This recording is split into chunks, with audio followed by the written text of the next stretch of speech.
आज की कहानी है जो चाहोगे सो पाओगे। एक साधु घाट के किनारे अपना डेरा डाले हुए था। वहां वो धुनी रमाकर दिन भर बैठा रहता और बीच बीच में ऊंची आवाज में चिल्लाता, जो चाहोगे सो पाओगे। उस रास्ते से गुजरने वाले लोग उसे पागल समझते थे। वे उसकी बात सुनकर अनसुना कर देते और जो सुनते वे उस पर हंसते थे। एक दिन एक बेरोजगार युवक उस रास्ते से गुजर रहा था।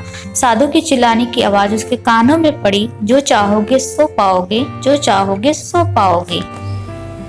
ये वाक्य सुनकर वह युवक साधु के पास आ गया और उससे पूछने लगा, बाबा, आप बहुत देर से जो चाहोगे सो पाओगे चिल्ला रहे हो, क्या आप सच में मुझे वो दे सकते हो जो मैं पाना चाहता हूँ?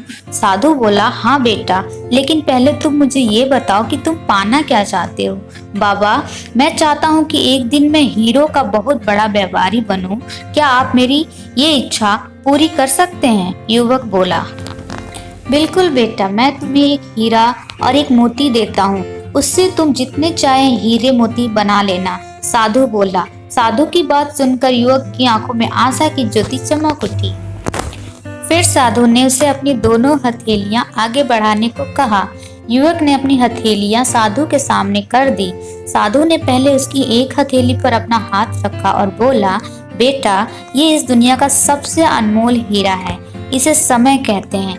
इसे जोर से अपनी मुट्ठी में जकड़ लो। इसके द्वारा तुम जितने चाहे उतने हीरे बना सकते हो। इसे कभी अपने हाथ से निकलने मत देना। फिर साधु ने अपना दूसरा हाथ युवक की दूसरी हथेली पर रखकर कहा, बेटा, ये दुनिया का सबसे कीमती मोती है। इसे धैर्य कहते हैं। जब किसी कार्य में समय लगाने के बाद भी वांछित परिणाम प्राप्त ना हो तो इस धैर्य नामक मोती को धारण कर लेना। यदि यह मोती तुम्हारे पास है तो तुम दुनिया में जो चाहो वो हासिल कर सकते हो। युवक ने ध्यान से साधु की बात सुनी और उन्हें धन्यवाद कर वहां से चल पड़ा। उसे सफलता प्राप्ति के 2 गुरु मंत्र मिल गए थे। उसने निश्चय किया कि वह कभी अपना समय व्यर्थ नहीं गवाएगा और सदा धैर्य से काम लेगा। कुछ समय बाद उसने हीरे के एक बड़े व्यापारी के यहाँ काम करना प्रारंभ किया।